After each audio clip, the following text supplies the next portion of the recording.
दोस्तों, कहानी शुरू करने से पहले आप सभी से एक छोटी सी विनती है। हमारे YouTube चैनल एड नॉवल बॉय को जरूर सब्सक्राइब करें। यह कहानी पूर्णतः काल्पनिक फिक्शनल है। इसका वास्तविक जीवन से कोई संबंध नहीं है।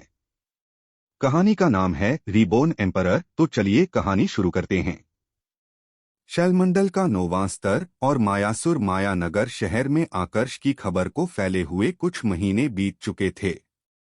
हरमीत ने जैसा कहा था उसने बिल्कुल वैसा ही किया था। आकर्ष के भवन के चारों तरफ उसने कड़ा पहरा लगवा दिया था। आकर्ष के जितने भी परिवार वाले थे उन सभी को उनके घर में ही कैद कर लिया गया था। अच्छी बात यह थी कि हरमीत ने इस दौरान उनके लिए कोई समस्या खड़ी नहीं की थी। शायद इसका कारण यह था कि वह महल को पूरी तरह से नियंत्रित नहीं करता था। आकर्ष को लेकर जो आखिरी फैसला होने वाला था वह उसके मास्टर लवकेश ही करने वाले थे, तो उससे पहले हरमीत कोई भी परेशानी खड़ी नहीं करना चाहता था। अब उसके विचार ऐसे थे, इसका मतलब यह नहीं था कि बाकी सब भी ऐसे ही विचार रखें। विशंभर महल का प्रमुख शर्मन एक बार फिर आकर्ष की खबर लेने के लिए लौट चुका था, पर इस बार उसने महल की सीमा में प्रवेश नहीं किया बल्कि ऊपर आसमान में ही खड़े होकर आकर्ष के भवन पर नजर रख रहा था। खबर पूरे शहर में फैल चुकी थी, तो तीसरे महल रक्तबिंब महल के भी काफी सारे उच्च अधिकारी वहां पर इकट्ठा होने लगे थे। सभी को यहां पर आए हुए 1 सप्ताह हो चुका था।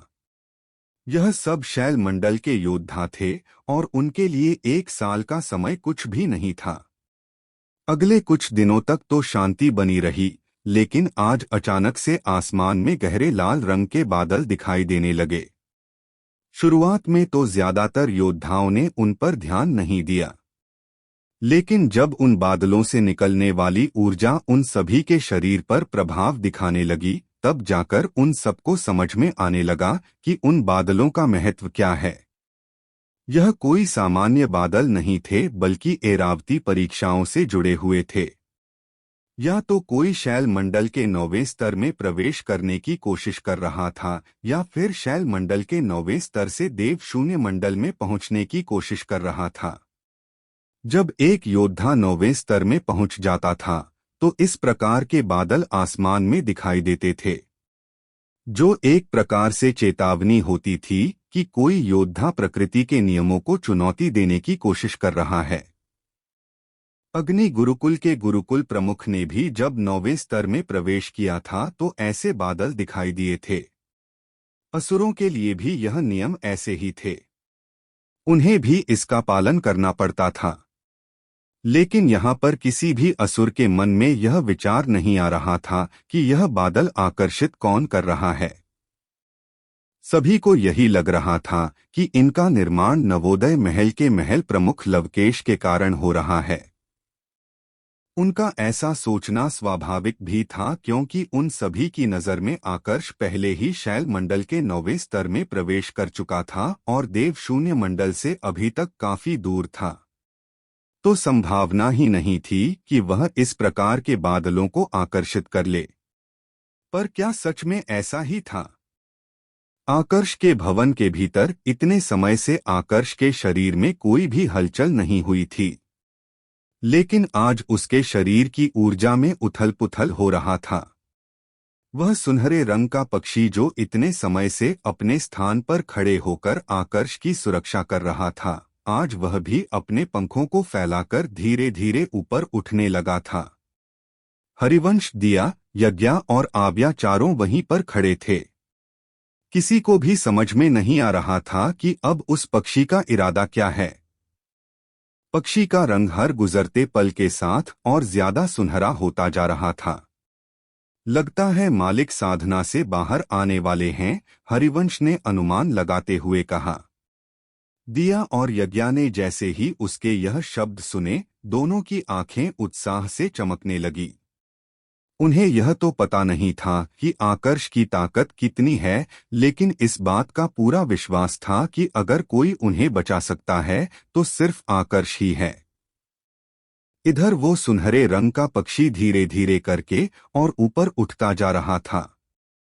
कुछ ही देर में वह जमीन से लगभग 50 फीट की ऊंचाई पर पहुंच गया। इससे पहले तो किसी भी असुर का ध्यान आकर्ष की तरफ नहीं गया था, लेकिन जैसे ही वह सुनहरे रंग का पक्षी भवन से बाहर निकलकर आसमान में आया, आसमान में खड़े सभी असुरों के मन में एक अजीब सा डर उत्पन्न होने लगा। यहाँ तक कि शर्मन, जो कि खुद शैल मंडल के 9वें स्तर का योद्धा था, उसे भी उस पक्षी को देखकर चिंता होने लगी। पहली बार उसे ऐसा लग रहा था जैसे कोई उसके लिए बहुत बड़ा खतरा बनने वाला है। अब शर्मन की अगर यह हालत थी तो वहां पर आए बाकी सभी योद्धाओं की क्या हालत रही होगी। वह सभी तो उस पक्षी के बारे में पता लगाने की कोशिश करने लगे, लेकिन किसी को भी उस पक्षी के बारे में कोई जानकारी नहीं थी। ना तो किसी ने उस पक्षी को आज से पहले कभी देखा था और ना ही ऐसे किसी पक्षी के बारे में सुना था, जिस कारण उस पक्षी को लेकर उनके मन में जो डर था वह और भी ज्यादा गहरा होने लगा। इधर आकर्ष के भवन में आकर्ष का शरीर भी जमीन से लगभग 4 फीट की ऊंचाई पर आ चुका था।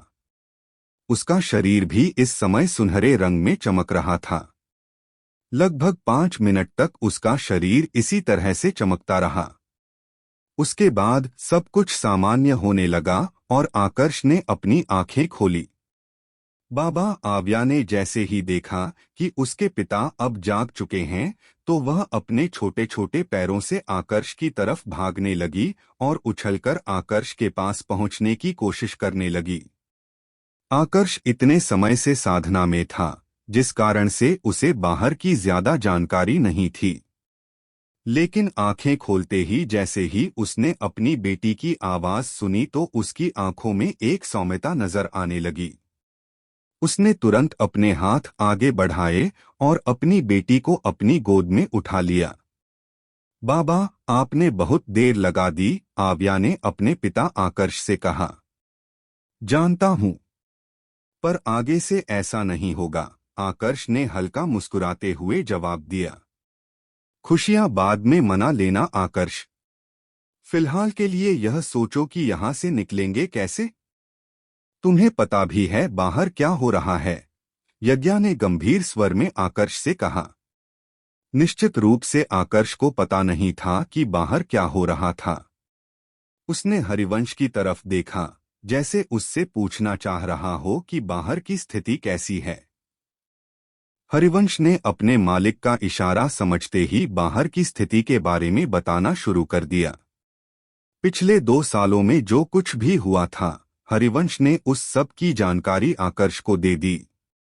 यहाँ तक कि इस बारे में भी बता दिया कि विशंभर महल का प्रमुख शर्मन बाहर उसका इंतजार कर रहा है, जो उसके पिता अनुराग का दुश्मन भी है। आकर्ष को इसके बारे में तो जानकारी थी कि विशंभर महल के प्रमुख और उसके पिता के बीच में दुश्मनी है, लेकिन उसे यह पता नहीं था कि वह अभी महल के बाहर आया हुआ है। मेरी वर्तमान ताकत अभी भी पर्याप्त नहीं है। मेरा ऊर्जा स्तर शैल मंडल के 9वें स्तर में जरूर पहुंच गया है, लेकिन ताकत में कोई विशेष वृद्धि नहीं हुई है। इस समय अगर शर्मन के साथ मुकाबला कर भी लेता हूं तो भी कोई फायदा नहीं होगा। मैं उसे खत्म नहीं कर पाऊंगा, आकर्ष ने मन ही मन अपने आप से कहा। यह बात सच थी कि उसके ऊर्जा स्तर में लगातार 2 स्तरों की वृद्धि हुई थी, लेकिन यह बात भी बिल्कुल सच थी कि इस ऊर्जा वृद्धि ने उसे कोई ताकत नहीं दी थी। कारण यह था कि उसकी सूर्य ऊर्जा अभी भी शैल मंडल के 9वें स्तर में ही फंसी हुई थी। अगर अपनी अवशोषण तकनीक का भी इस्तेमाल करें तो भी वह देव शून्य मंडल में प्रवेश नहीं कर सकता था। 9वें स्तर से देव शून्य मंडल में पहुंचने के लिए देव ऊर्जा की जरूरत पड़ती थी, जो अभी तक आकर्ष के शरीर में बनी ही नहीं थी। तो उससे पहले चाहे आकर्ष के ऊर्जा स्तर में कितनी ही वृद्धि क्यों न हो जाए, उसकी ताकत नहीं बढ़ने वाली थी। मालिक, हमें जल्दी यहाँ से निकलना होगा, क्योंकि नवोदय महल के महल प्रमुख कभी भी देव शून्य मंडल में प्रवेश कर सकते हैं। हरिवंश ने चिंता से भरे स्वर में आकर्ष को समझाने की कोशिश की। अभी तक तो आकर्ष भी सोच में पड़ा हुआ था कि अब आगे उसे क्या करना चाहिए। पर जैसे ही उसने हरिवंश के शब्द सुने, एकदम से उसका ध्यान आसमान की तरफ चला गया। इस बारे में मैं कैसे भूल गया? 9वें स्तर में तो मैं भी पहुंचा हूं। यह भी प्रकृति की नजरों में चुनौती देना ही है। आकर्ष ने मन ही मन अपने आप से कहा। क्या सोच रहे हो? जल्दी निकलो यहां से। आकर्ष को इतना शांत देख यज्ञा ने चिंता से भरे स्वर में कहा। यहां से चलेंगे जरूर, लेकिन उससे पहले एक जरूरी काम पूरा करेंगे, आकर्ष ने यज्ञा से कहा और फिर अपनी ऊर्जा का इस्तेमाल करके उन सभी को एक घेरे में बंद कर दिया। फिर उसी घेरे के साथ ऊपर आसमान में जाने लगा। भवन के बाहर इस समय सभी लोगों की नजर लाल रंग के उन बादलों पर थी जहां पर बिजलियां कड़क रही थी। अभी तक किसी ने भी आकर्ष पर ध्यान नहीं दिया था, लेकिन जैसे ही वह अपने ऊर्जा के घेरे के साथ ऊपर आसमान में आया, सभी की नजर उस पर आकर केंद्रित हो गई, विशेषकर शर्मन की। आकर्ष को देखते ही उसकी आंखों में कत्ल का भाव उतर आया। उसे लग रहा था कि आकर्ष वहां से भागने की कोशिश करेगा, इसलिए वह पहले ही महल की चार दीवारी को अपनी ऊर्जा से बांधने की कोशिश करने लगा। लेकिन अगले ही पल उसने जो देखा, उसे देखकर वह पूरी तरह से हैरान रह गया। उसने देखा कि आकर्ष ने महल से बाहर भागने की कोशिश नहीं की थी। उल्टा वह महल प्रमुख के भवन की तरफ बढ़ने लगा था, जहां ऊपर आसमान में लाल रंग के बादल छाए हुए थे। यह क्या करने की कोशिश कर रहा है? इस समय सिर्फ शर्मन ही नहीं बल्कि वहां पर मौजूद बाकी सभी योद्धाओं के मन में भी सिर्फ यही एक सवाल चल रहा था। सभी आकर्ष के पीछे पीछे महल प्रमुख के भवन की तरफ बढ़ने लगे। असल में आकर्ष का इरादा लवकेश की एरावती परीक्षा में बाधा डालने का था।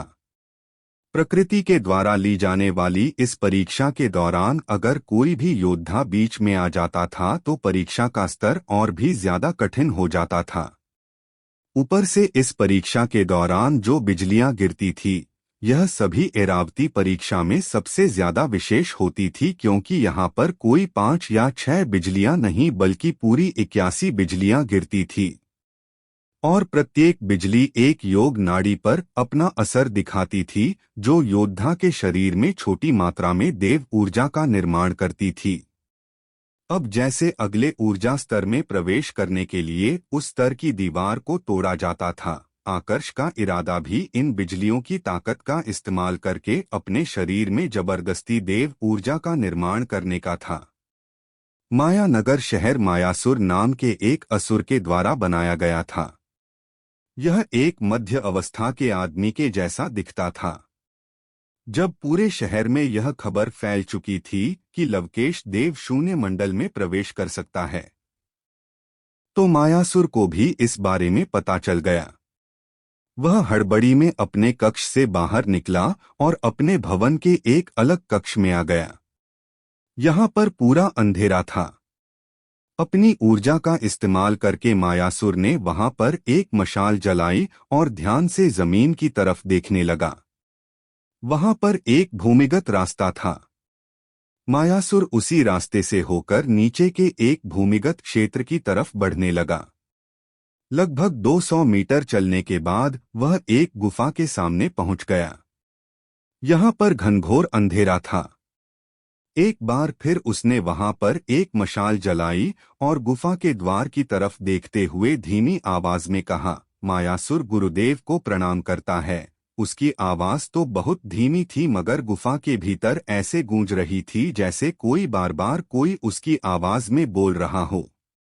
कहो मायासुर, आज इस बूढ़े की याद कैसे आई? कुछ क्षणों के बाद गुफा के भीतर से एक भारी आवाज सुनाई दी। सुनने में यह किसी बुजुर्ग अवस्था के आदमी की आवाज लग रही थी। द्वार का काम लगभग पूरा हो चुका है गुरुदेव। आज मैं आपको एक खुशखबरी देने आया हूँ। हमारे नवोदय महल के महल प्रमुख लवकेश बहुत ही जल्द देव शून्य मंडल में प्रवेश करने वाले हैं। उसके बाद हमारे शहर में देव शून्य मंडल के 2 योद्धा हो जाएंगे। फिर हमें बाकी असुरों से डरने की जरूरत नहीं होगी। उच्चतल में बैठे इंसान भी हमारे सामने मृत्यु की भीख मांगेंगे, मायासुर ने एक उत्साहित स्वर में कहा। लवकेश, क्या तुम असुर श्रेष्ठ दक्ष के वंशज की बात कर रहे हो? गुफा के भीतर से फिर से उस बुजुर्ग अवस्था के आदमी की आवाज सुनाई दी। इस बार उसकी आवाज में न सिर्फ आश्चर्य था बल्कि हल्के सम्मान का भाव भी झलक रहा था। असुर श्रेष्ठ दक्ष लगभग 5000 साल पहले असुर कुल के इस परिवार का एक सदस्य था। जब उसने शैल मंडल के 9वें स्तर से देव शून्य मंडल में प्रवेश करने की कोशिश की तो उसे एरावती परीक्षाओं का सामना करना पड़ा। लेकिन उस समय एक दुर्घटना हो गई जिसके चलते असुर श्रेष्ठ दक्ष उन परीक्षाओं को पूरा नहीं कर पाया। अधिकांश असुरों का मानना था कि उस समय असुर श्रेष्ठ दक्ष की मृत्यु हो गई थी। लेकिन जो बुजुर्ग अवस्था का आदमी गुफा के भीतर से सवाल कर रहा था, उसका इस बारे में कुछ और ही सोचना था। हाँ गुरुदेव, यह लवकेश असुर श्रेष्ठ दक्ष का ही वंशज है। मायासुर ने जब अपने गुरुदेव का सवाल सुना तो तुरंत जवाब दिया। असुर श्रेष्ठ दक्ष का नाम लेते हुए उसकी आंखों में भी सम्मान का भाव साफ झलक रहा था। तब तो लगता है मेरे जाने का समय आ चुका है। बुजुर्ग अवस्था के आदमी की आवाज फिर से सुनाई दी। आप जा रहे हैं? क्या अभी जाना जरूरी है?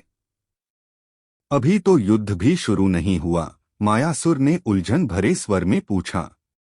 मैं पहले ही 4 बार बच चुका हूं।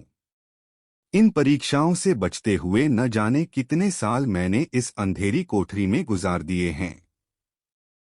अभी भी अगर यहीं पर रुका तो वह समय दूर नहीं होगा जब मेरा अस्तित्व यहीं पर मिटा दिया जाएगा। वैसे भी लवकेश अब देव शून्य मंडल का योद्धा बनने वाला है। उसकी और तुम्हारी ताकत के साथ मुझे चिंता करने की क्या जरूरत?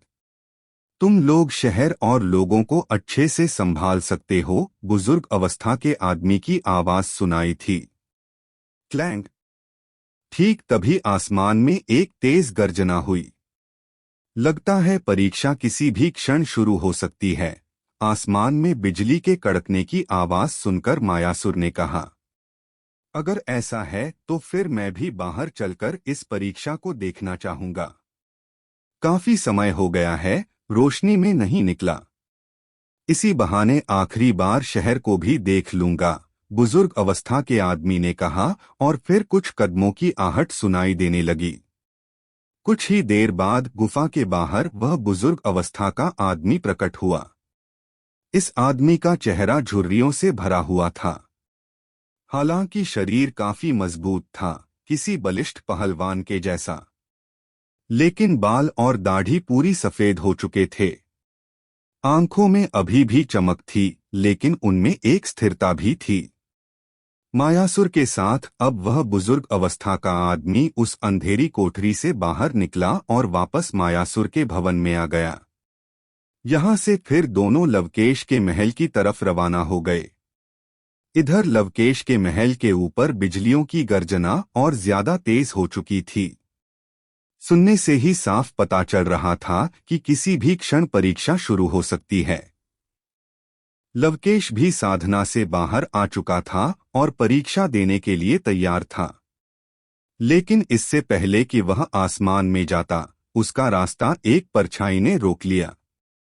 यह उसका शिष्य हरमीत था। यहाँ क्या कर रहे हो? लवकेश ने पूछा।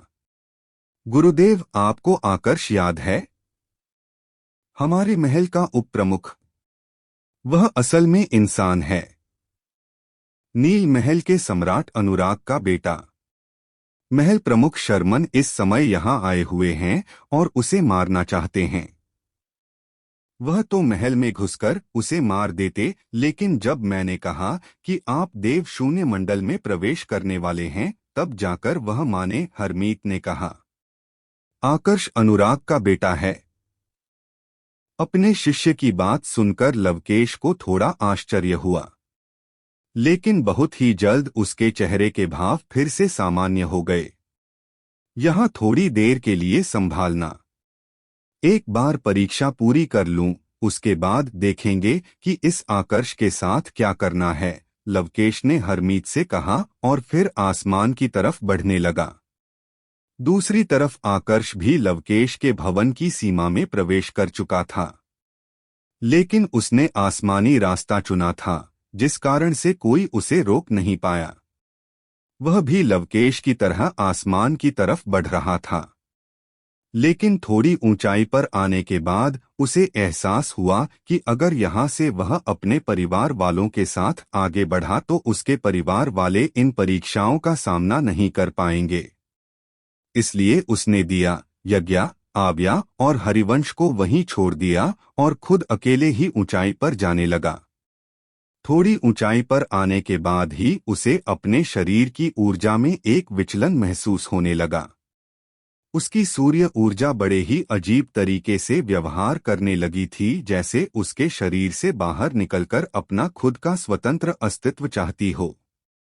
कुछ देर तक तो आकर्ष ने उसे नियंत्रित करने की कोशिश की, लेकिन फिर बहुत ही जल्द उसे समझ में आ गया कि इसका कोई भी फायदा नहीं होने वाला है। वो जितना उस ऊर्जा को रोकने की कोशिश करेगा, ऊर्जा उतना ही ज्यादा बाहर भागने की कोशिश करेगी। इस समय पर उसे खुद भी पता नहीं था कि आखिर उसकी सूर्य ऊर्जा चाहती क्या है।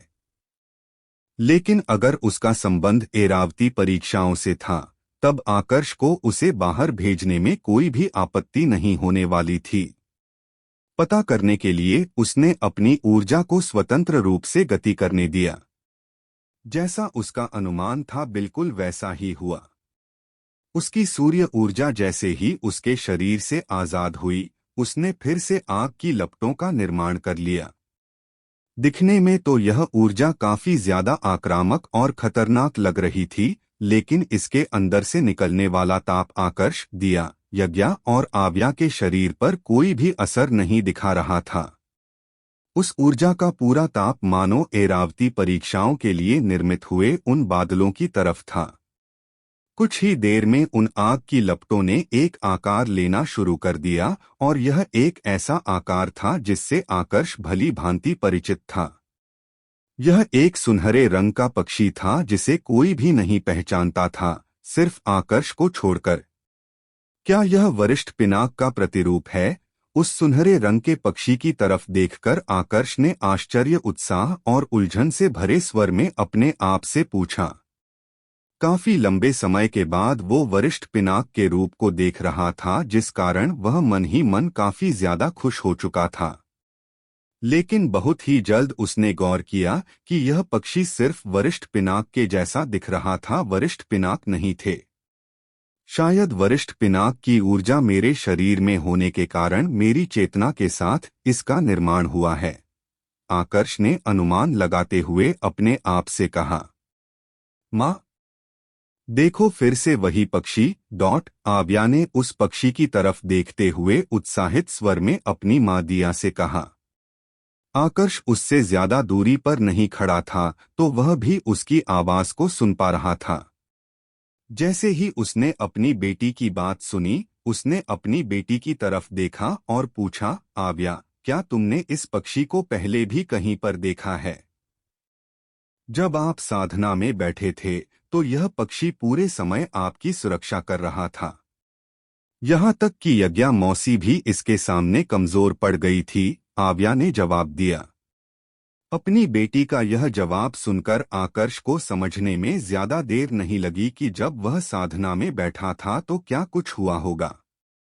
अब उसे तो अंदाजा था कि वह पक्षी क्या है, लेकिन शर्मन और बाकी सभी को इस बारे में कोई भी जानकारी नहीं थी। वह तो अभी भी एक दूसरे से सवाल कर रहे थे। दूर आसमान में काफी ऊंचाई पर इस समय दो परछाइयां खड़ी हुई थी और उनकी नजर भी इस पक्षी पर थी। गुरुदेव, यह पक्षी कुछ अलग लग रहा है। क्या इसका संबंध एरावती परीक्षाओं से है? दोनों में से पहले व्यक्ति ने दूसरे व्यक्ति से पूछा। यह पहला व्यक्ति था मायासुर और उसके पास में खड़ा दूसरा व्यक्ति था उसका मास्टर। मैं भी नहीं जानता कि यह क्या है। ऐसे किसी पक्षी को मैं खुद पहली बार देख रहा हूं। विचित्र है, इसका पूरा निर्माण ऊर्जा से हुआ है, जो असुरों के लिए तो संभव नहीं है। क्या यह बुजुर्ग अवस्था के आदमी को पहले तो कुछ समझ में नहीं आया था। उसे तो सब कुछ सामान्य ही लग रहा था, लेकिन जब उसने ध्यान से उस पक्षी को देखा तब उसे कुछ अलग नजर आने लगा। उसकी ऊर्जा देवतल के योद्धाओं के काफी करीब थी, तो वह महसूस कर पा रहा था कि उस पक्षी के शरीर से जो ऊर्जा निकल रही थी वह देवतल के योद्धाओं के जैसी थी। उसे शक होने लगा। बैंग। मगर इससे पहले कि वह इसको लेकर और ज्यादा कोई अनुमान लगा पाता, आसमान से एक सुनहरे और सफेद रंग के मिश्रण से बनी बिजली भीषण गर्जना करती हुई नीचे की तरफ आने लगी। इसका शोर इतना तेज था कि ज्यादातर योद्धाओं के तो कान बिल्कुल सुन्न पड़ गए थे। देवशून्य मंडल की एरावती परीक्षा। बैंग। आसमान से एरावती परीक्षा वाली बिजली की बारिश शुरू हो चुकी थी। पहली बिजली ही इतनी ज्यादा खतरनाक और आक्रामक लग रही थी कि इसने दूर खड़े योद्धाओं को भी डर में डाल दिया। बैंग। सभी उस पहली बिजली के शोर को भी बड़ी मुश्किल से सहन कर पाए थे कि एक और बिजली आसमान से नीचे गिरने लगी। यह नजारा देखकर सारे योद्धा चौंक पड़े। एरावती परीक्षाएं अपने खुद के समय के अनुसार होती थी। किसी भी कारण से इन्हें जल्दबाजी में नहीं करवाया जा सकता था। पहली बिजली और दूसरी बिजली के गिरने के बीच एक निश्चित समय अंतराल होता था ताकि जो परीक्षा दे रहा है उसे भी अपने आप को संभालने का पूरा अवसर मिले। यह प्रकृति के बनाए नियम थे जिनको तोड़ा नहीं जा सकता था। लेकिन आज यह नियम टूटा था, जिसका कारण किसी को भी समझ में नहीं आ रहा था। दूर आसमान में खड़े दोनों असुर, मायासुर और उसके मास्टर भी यह नजारा देखकर हैरान थे। यह क्या हो रहा है गुरुदेव? एक ही समय पर दो बिजलियां कैसे गिर रही है? ऐसे तो महल प्रमुख लवकेश इनका सामना ही नहीं कर पाएंगे, मायासुर ने कहा। यह दोनों बिजलियां लवकेश के लिए नहीं है। परीक्षा एक नहीं बल्कि दो हो रही है। दूसरी बिजली लवकेश की परीक्षा से संबंधित नहीं है, बल्कि यह उस दूसरे असुर के लिए है जो वहां पर खड़ा है, मायासुर के मास्टर ने अपनी भारी आवाज में कहा। दूसरा असुर। अपने मास्टर की बात सुनकर मायासुर का ध्यान भी दूसरे असुर की तरफ चला गया। यह दूसरा असुर असल में कोई और नहीं बल्कि आकर्ष था। इधर थोड़ी देर तक तो शहर के बाकी असुर भी उलझन में पड़े हुए थे, लेकिन अब उन्हें भी समझ में आने लगा था कि यह दूसरी बिजली उनके महल प्रमुख लवकेश के लिए नहीं बल्कि आकर्ष के लिए गिर रही है। लेकिन उनको समझ में यह नहीं आ रहा था कि आखिर आकर्ष पर बिजली गिर कैसे रही थी, क्योंकि जहां तक उन्हें जानकारी थी तो आकर्ष ने अभी बस शैल मंडल के 9वें स्तर में प्रवेश ही किया था। वह देव शून्य मंडल के करीब तो बिल्कुल भी नहीं था। यही सवाल इस समय आकर्ष के मन में भी चल रहा था। उसे भी समझ में नहीं आ रहा था कि उस पर इतना पहले ही बिजली कैसे गिरने लगी थी। कहीं इसका कारण मेरी सूर्य ऊर्जा तो नहीं, आकर्ष ने अनुमान लगाते हुए अपने आप से कहा। जहां तक उसे समझ में आ रहा था तो सिर्फ यही एक कारण हो सकता था। जरूर शैल मंडल के 9वें स्तर में पहुंचने के बाद उसकी सूर्य ऊर्जा शैल मंडल के 9वें स्तर के चरम पर पहुंच गई होगी, जो प्रकृति की नजरों में ऐसा था कि आकर्ष का मूल ऊर्जा स्तर शैल मंडल के 9वें स्तर के चरम पर पहुंच चुका है। इसके अलावा क्योंकि एक परीक्षा पहले से ही हो रही थी, तो आकर्ष के वहां पर मौजूद होने के कारण प्रकृति की नजरों में वह भी एक परीक्षार्थी बन गया था। वैसे यह सिर्फ आकर्ष का एक अनुमान था। असली कारण कुछ और भी हो सकता था। बूम! जिस क्षण लवकेश पर बिजली जाकर गिरी, उसी क्षण आकर्ष पर भी बिजली आकर पड़ी। हर एरावती परीक्षा की पहली बिजली सबसे कमजोर होती थी, इसलिए आकर्ष और लवकेश दोनों ने ही काफी आसानी से उस बिजली को रोक लिया। अब दोनों का ध्यान एक दूसरे की तरफ गया। सोचा नहीं था कि तुम इस तरह से दिखावा करते हुए आओगे। आकर्ष महल प्रमुख लवकेश ने आकर्ष की तरफ देखते हुए कहा।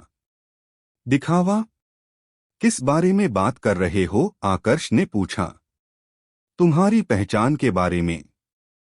अपनी पहचान को काफी अच्छे से छुपाया था तुमने। पहली बार जब मुझसे मिले थे तो मुझे लगा था कि बस शैल मंडल के 8वें स्तर के योद्धा होगे।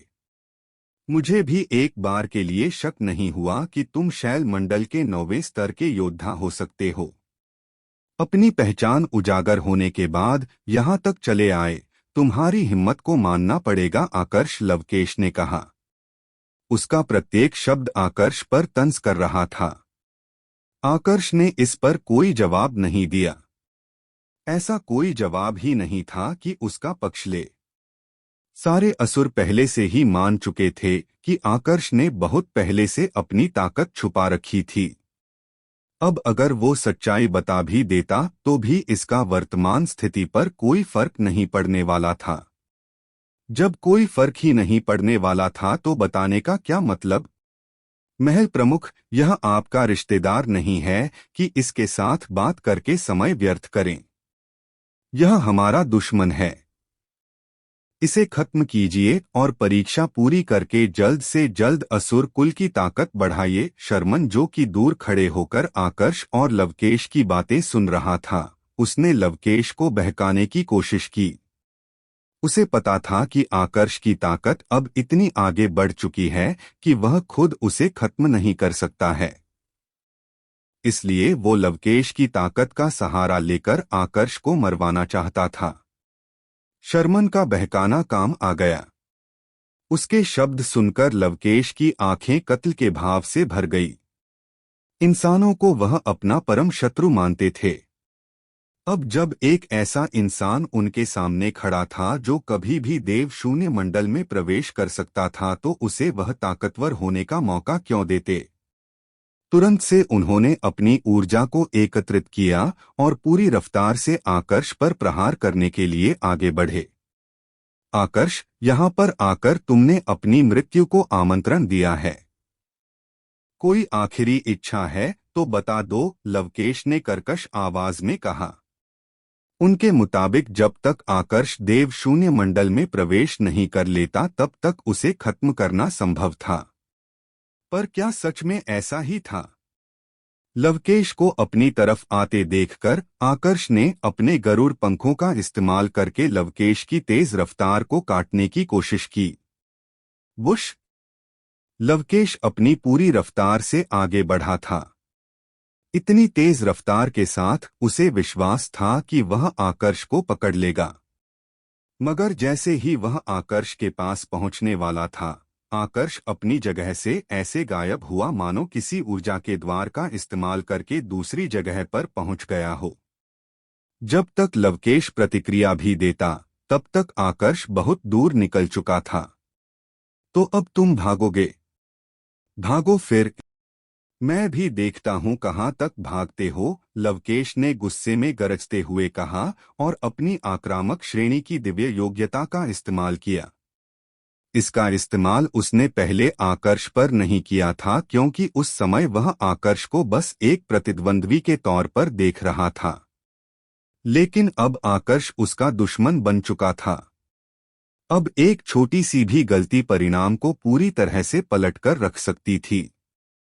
लवकेश की आक्रामक श्रेणी की दिव्य योग्यता काफी हद तक अंगद की युद्ध कला के जैसी थी। अंगद आकर्ष का बचपन का दोस्त था और उसकी युद्ध कला बीच हवा में प्रकट होकर नुकसान पहुंचाती थी। लवकेश ने जब अपनी दिव्य योग्यता का इस्तेमाल किया तो बीच आसमान में 10 से भी ज्यादा जंजीरें प्रकट हो गई और किसी अजगर की भांति आकर्ष के चारों तरफ घूमने लगी। आकर्ष चारों तरफ से घिर चुका था। बस यही तक तुम्हारी दौड़ थी आकर्ष, लवकेश ने अपने हाथ से उन सभी जंजीरों को नियंत्रित करते हुए कहा। इतनी जल्दी परिणाम की घोषणा तुम कैसे कर सकते हो? अभी तक मैंने तो प्रहार भी नहीं किया, आकर्ष ने ठंडे लहजे में जवाब दिया। इसके तुरंत बाद उसने अपनी तलवार प्रकट की और अपनी तलवारबाजी का इस्तेमाल करके उन सभी जंजीरों को काटने लगा। उसकी तेज रफ्तार और आक्रामक प्रहार के साथ उन सभी जंजीरों को काटने में उसे मुश्किल से सिर्फ 10 सेकंड का समय लगा। शर्मन ने जब यह दृश्य देखा तो गुस्से से उसका खून खौलने लगा। महल प्रमुख, यह अब कोई बच्चा नहीं है कि इसके साथ खेला जाए। अगर आपसे यह खत्म नहीं हो रहा तो मैं इसमें आपकी मदद कर देता हूं, शर्मन ने कर्कश आवाज में कहा और लवकेश की मदद करने के लिए आगे बढ़ा। उसे पता था कि आकर्ष को खत्म करने का यह सबसे सुनहरा अवसर है।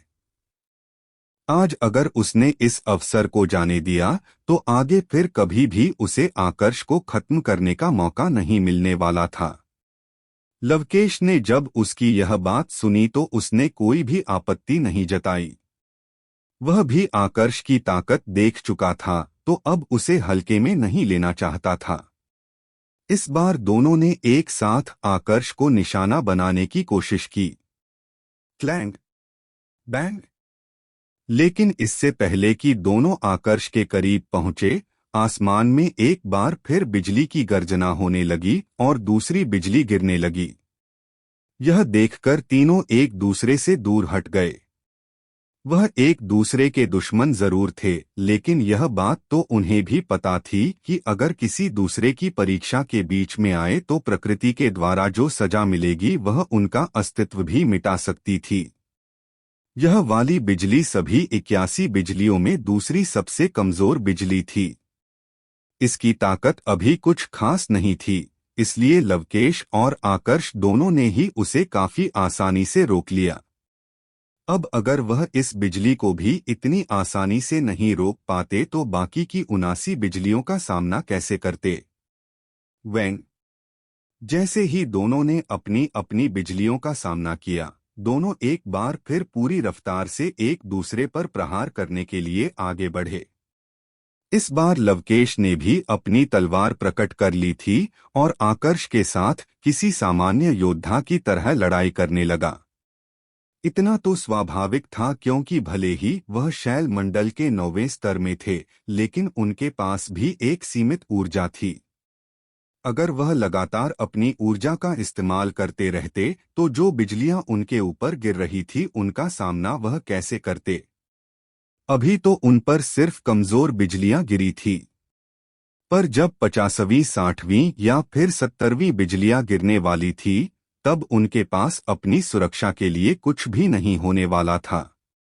इसलिए दोनों अपनी ऊर्जा को बचाने के लिए साधारण तरीके से लड़ रहे थे, पर उनका यह साधारण तरीका बाकियों के लिए साधारण नहीं था। जब जब दोनों की तलवारें टकरा रही थी तो उनके बीच से ऊर्जा की तरंगें ऐसे निकल रही थी मानो किसी भी चीज को काट डालेगी। शर्मन ने थोड़ी देर तक तो इंतजार किया और फिर वह भी उस लड़ाई में शामिल हो गया। शर्मन की ताकत तो वहां पर ज्यादा महत्व नहीं रखती थी, लेकिन बीच लड़ाई में उसका आना आकर्ष को रोक रहा था। अगर वो हल्का सा भी ध्यान भटकाने में सफल रहता है तो काफी आसानी से लवकेश उसे जख्मी कर सकता था। क्या हुआ? हार मान रहे हो? लवकेश ने और ज्यादा ताकत से प्रहार करते हुए पूछा। मैं तो इस मुकाबले को बराबरी पर ले रहा था, पर तुम लोगों ने बता दिया कि यह लड़ाई अस्तित्व की है। अब मैं भी अपनी पूरी ताकत इस्तेमाल करूंगा, आकर्ष ने सीधा जवाब दिया। इसके बाद उसने फिर से अपनी ऊर्जा का इस्तेमाल करके अपने आप को शर्मन और लवकेश दोनों से काफी दूर धकेल दिया। उसको दूर जाते देख दोनों ने उसका पीछा करने की कोशिश की, पर आधा रास्ता तय करने के बाद ही दोनों के चेहरे के भाव बदलने लगे। असल में आकर्ष के शरीर से अब उन्हें एक बहुत ही आक्रामक ऊर्जा महसूस होने लगी थी। आकर्ष का शरीर धीरे धीरे करके बदलने लगा। उसके बाहरी शरीर पर एक आवरण तैयार हो गया। नाखून बड़े होने लगे और उंगलियों की संख्या बढ़ने लगी। वह अपने नाग योद्धा के रूप में आ रहा था। यह नाग योद्धा है, आकर्ष के शरीर में आने वाले इन परिवर्तनों को देखकर दूर आसमान में खड़े मायासुर के मास्टर को भी काफी ज्यादा आश्चर्य हुआ। अभी तक उसे भी यही लग रहा था कि यहाँ पर नागवंश के योद्धा नहीं हैं। जब उन्होंने निम्नतल पर कब्जा करना शुरू किया था तब किसी भी शक्तिशाली नाग योद्धा से उनका सामना नहीं हुआ था। इसलिए उन्हें ऐसा लग रहा था कि उच्चतल में भी कोई शक्तिशाली नाग योद्धा नहीं होगा। लेकिन आकर्ष की मौजूदगी ने उन्हें फिर से वास्तविकता में ला दिया। अब तो मायासुर के चेहरे पर भी चिंता की लकीरें दिखाई देने लगी थी। उन्हें अच्छे से याद था कि जब पिछला मानव दानव महायुद्ध हुआ था तो उसमें किस तरह से नागवंश और अमर पक्षियों के परिवार ने इंसानों का साथ देकर उन्हें यह युद्ध जितवाया था। देवतल के भी कुछ योद्धा उस युद्ध में शामिल हुए थे। हालांकि उनकी भागीदारी प्रत्यक्ष रूप से नहीं थी, लेकिन फिर भी उन्होंने इंसानों की मदद की थी। उस महायुद्ध के बाद ही असुरों को भी देवतल में जाने का मौका मिलने लगा, क्योंकि वहां पर सिर्फ ताकत को देखा जाता था। किसी को इस बात से कोई फर्क नहीं पड़ता था कि कौन क्या है। निम्नतल में तो इंसान, असुर और जानवर अपने अपने अस्तित्व के लिए लड़ रहे थे, लेकिन देवतल में ऐसा कुछ नहीं था। तुम्हें क्या लगता है, तुम अकेले हो जिसके पास छुपी हुई ताकत है? आकर्ष को उसके नाग योद्धा के रूप में देखकर शर्मन तो थोड़ा डर गया, लेकिन लवकेश के चेहरे के भाव में कोई भी परिवर्तन नहीं आया। वह तो अभी भी आकर्ष से लड़ने के लिए तैयार था। मुझे अच्छे से पता है कि तुम्हारी छुपी हुई ताकत क्या है। तुम अपनी उसी दिव्य योग्यता की बात कर रहे हो ना, जो तुम्हें इस परीक्षा के खतरों से बचा सकती है? आकर्ष ने लवकेश की तरफ देखते हुए बिल्कुल शांत स्वर में पूछा। दरअसल नवोदय महल के सभी प्रमुखों को प्राचीन समय से एक दिव्य योग्यता मिल रही थी, जिसका अपने पूरे जीवन में वह एक बार इस्तेमाल कर सकते थे। इस दिव्य योग्यता में इतनी ताकत थी कि जब देव शून्य मंडल में प्रवेश करने की बारी आती थी तो परीक्षाओं से बचने के लिए ज्यादातर प्रमुख इसका इस्तेमाल किया करते थे। लवकेश ने भी इस योग्यता को इतने लंबे समय से सिर्फ इसी दिन के लिए बचा रखा था। तो तुम्हें मेरी उस दिव्य योग्यता के बारे में भी पता है।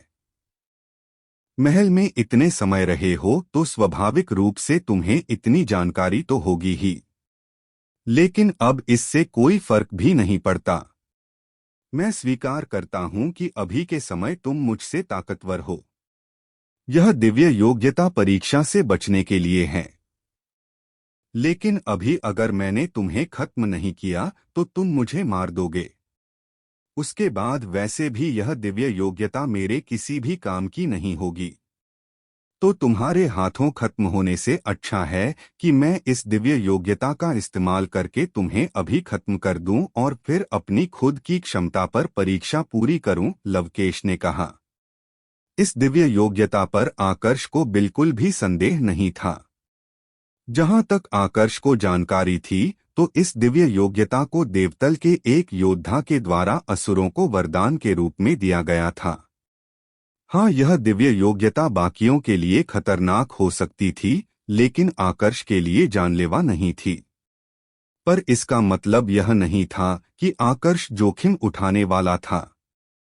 अगर सच में इस दिव्य योग्यता का उस पर इस्तेमाल हुआ तो वह इतना जख्मी हो जाएगा कि अपनी परीक्षा को भी पूरा नहीं कर पाएगा और फिर उसका मरना निश्चित था। ठीक है, अगर ऐसी बात है तो हम अपने युद्ध को परीक्षा पूरी होने तक विराम दे देते हैं। अपनी दिव्य योग्यता का इस्तेमाल करके अपनी जान बचाओ। मैं भी अपनी ताकत का इस्तेमाल करके परीक्षा पूरी करूंगा। दोनों जब देव शून्य मंडल में पहुंच जाएंगे तो फिर से मुकाबला करेंगे और उस समय अपने आप ही साबित हो जाएगा कि बेहतर कौन है। आकर्ष ने पूरी स्थिति का ध्यान से अवलोकन करने के बाद लवकेश को सुझाव दिया। उसने यह प्रस्ताव इसलिए दिया था क्योंकि वो जानता था कि लवकेश इसको स्वीकार करने से मना नहीं करेगा। और हुआ भी वैसा ही। उम्मीद नहीं थी कि दुश्मन होते हुए भी तुम बराबरी पर विश्वास रखोगे, लवकेश ने जवाब दिया। यह समझना मुश्किल नहीं था कि उसने इस प्रस्ताव को क्यों स्वीकार किया था। हर 1000 में से कोई एक ही व्यक्ति देव शून्य मंडल में प्रवेश कर पाता था। इसी से अंदाजा लगाया जा सकता था कि यह परीक्षा कितनी खतरनाक होती थी। अब जब लवकेश के पास इतना सुनहरा अवसर था तो वह अपनी दिव्य योग्यता को आकर्ष जैसे दुश्मन पर खर्च करके क्यों अपनी जान को खतरे में डालता। ऊपर से इस पूरे मामले को लेकर उसकी एक दूसरी योजना भी थी। लवकेश के अनुसार जो परीक्षा हो रही थी इसका सबसे बड़ा कारण वह खुद था। आकर्ष तो बस वहां पर मौजूद था, इसलिए उसकी यह परीक्षा हो रही थी। जब वह खुद के स्तर पर एरावती परीक्षा का निर्माण नहीं करवा पा रहा था तो उसका सामना कैसे कर सकता था। यह समझौता सिर्फ आकर्ष और लवकेश के बीच हुआ था, लेकिन वहां पर जितने भी असुर मौजूद थे वह सब इससे सहमत थे। उनकी नजर में आकर्ष पहले से ही मृत्यु के द्वार पर खड़ा था। मायासुर और उसका मास्टर भी समझौते के बारे में सुन चुके थे। इसलिए मायासुर ने अपने मास्टर से पूछा, आपका इसके बारे में क्या कहना है? मेरा छोड़ो, यह क्षेत्र अब तुम्हारे नियंत्रण में है। तुम बताओ तुम्हें इसके बारे में क्या लगता है? उसके मास्टर ने वापस उसी से सवाल किया। मेरे विचार से तो संभावना काफी कम है, लेकिन यह इंसान परीक्षा को पूरा कर सकता है, मायासुर ने जवाब दिया। और तुम्हें ऐसा क्यों लगता है? उसके मास्टर ने पूछा। अगर यह कोई सामान्य इंसान होता तो बात अलग थी, लेकिन यह एक नाग योद्धा है। यह ना तो जानवर है और ना ही इंसान। प्रकृति की नजरों में यह एक उत्परिवर्तन है, इसलिए इसकी परीक्षा इतनी मुश्किल नहीं होगी जितनी कि एक सामान्य इंसान, असुर या फिर जानवर की होती है। ऊपर से इसका नाग योद्धा का शरीर भी काफी ज्यादा मजबूत है। संभावना छोटी जरूर है, लेकिन यह इन बिजलियों को सहन कर सकता है, मायासुर ने जवाब दिया। इस हिसाब से तो इसके देव शून्य मंडल में प्रवेश करने की भी संभावना है। अगर यह देव शून्य मंडल में प्रवेश कर लेता है तो क्या तुम इसे रोक पाओगे? उसके मास्टर ने पूछा। नहीं, वहां पर भी इसके नाग योद्धा का शरीर बीच में अड़चन देगा, मायासुर ने जवाब दिया। तो इसका मतलब यह है कि तुम किसी भी काम के नहीं हो। तुम इसके सामने कुछ नहीं, उसके मास्टर ने पूछा। कड़वा जरूर है मगर यही सच है। देखा जाए तो हम भी शुरुआत में इंसान ही थे। आज हम खुद को असुर जरूर कहते हैं, लेकिन कभी हम भी इसके जैसे ही हुआ करते थे। इंसानों पर प्रकृति ज्यादा मेहरबान रहती है। जब हम इंसान थे तो हमारी जनसंख्या में काफी तेजी से वृद्धि होती थी और हमें आगे बढ़ने के अच्छे मौके मिलते थे। पर जब से हमने आसुरी प्रवृत्ति को चुना है, तब से बस हमारा शरीर बढ़ा है और कुछ नहीं। मानता हूं कि यह इंसान हमारे लिए खतरनाक है, पर मुझे विश्वास है कि अगर आप मदद करेंगे तो इसे मारा जा सकता है, मायासुर ने कहा। अभी वह परीक्षा दे रहा है। तुम चाहो तो अभी इसे खत्म कर सकते हो, उसके मास्टर ने कहा। अभी बीच में गया तो बिजलियां मुझ पर गिरेगी। भले ही मैं देव शून्य मंडल में जरूर हूं, पर प्रकृति की सजा से बच नहीं पाऊंगा। अगर इस इंसान को लगता है कि देव शून्य मंडल में पहुंचकर यह खुद को बचा सकता है तो इसे एक मौका देते हैं, मायासुर ने जवाब दिया। इधर लवकेश और आकर्ष पर बिजली का प्रहार फिर से शुरू हो चुका था। तीसरी बिजली दोनों पर आकर गिर चुकी थी, जिसका दोनों ने काफी आसानी से सामना कर लिया था। बैंग! लगभग 5 मिनट बाद चौथी बिजली आकर गिरी। पहले की 3 बिजलियों की तुलना में यह थोड़ी ताकतवर थी, लेकिन अभी भी यह उन दोनों के लिए कोई बड़ा खतरा नहीं बनी थी। यह सिलसिला यूं ही चलता रहा। एक एक करके बिजलियां गिर रही थी और दोनों योद्धा उनका सामना कर रहे थे। जब 30वीं बिजली गिरने लगी तब दोनों के चेहरे पर हल्की सी गंभीरता नजर आने लगी। अब बिजली के प्रहार इतने ताकतवर हो चुके थे कि उन्हें जख्मी करें, मगर उनके पास अभी भी अपने बचाव के लिए बहुत कुछ पड़ा था। जब तक शाम होने को आई तब तक लगभग 55 बिजलियां उन पर गिर चुकी थी। दोनों योद्धाओं के चेहरे अब सफेद पड़ने लगे थे। जो बिजली अभी गिरी थी उसकी पूरी ताकत शैल मंडल के 9वें स्तर के योद्धा के बराबर थी। दोनों की ऊर्जा क्योंकि शैल मंडल के 9वें स्तर के एकदम चरम पर पहुंची हुई थी, तो दोनों ने इसका भी सामना कर लिया था। मगर इस बार थोड़ी मुश्किल हुई थी। अभी भी 26 बिजलियां गिरनी बाकी थी। अब बताना मुश्किल था कि वह कितनी देर तक उन बिजलियों का सामना कर सकते थे। इसी तरह परीक्षा में 3 और दिन बीत गए। जैसे जैसे बिजलियों की ताकत बढ़ रही थी, उनके गिरने का समय अंतराल भी बढ़ रहा था। अब तक 71 बिजलियां गिर चुकी थी। आकर्ष काफी थका हुआ लग रहा था, लेकिन उससे भी ज्यादा हालत खराब लवकेश की थी। उसे देखकर ही साफ पता चल रहा था कि वह अपनी पूरी ताकत का इस्तेमाल कर चुका था और अब आगे जो बिजली गिरने वाली थी उसका सिर्फ अपनी ऊर्जा के साथ सामना करना लवकेश के लिए संभव नहीं होने वाला था। लगता है अब यह अपनी दिव्य योग्यता का इस्तेमाल करने वाला है। लवकेश की बिगड़ी हुई हालत देखकर आकर्ष ने मन ही मन अनुमान लगाया। वैसे इस समय उसे भी अपनी क्षमताओं का इस्तेमाल करने की जरूरत पड़ने वाली थी। अपनी कवच श्रेणी की दिव्य योग्यता, अपनी नाग ऊर्जा और अपनी सूर्य ऊर्जा तीनों की मिली हुई ताकत के साथ भी उसके लिए यह बता पाना काफी मुश्किल था कि क्या वह सबसे आखिरी वाली बिजली को सहन कर पाएगा या नहीं। लवकेश भी इस समय आकर्ष को ही देख रहा था। शायद वह भी अनुमान लगाने की कोशिश कर रहा था कि अब आकर्ष अपने बचाव के लिए क्या करेगा।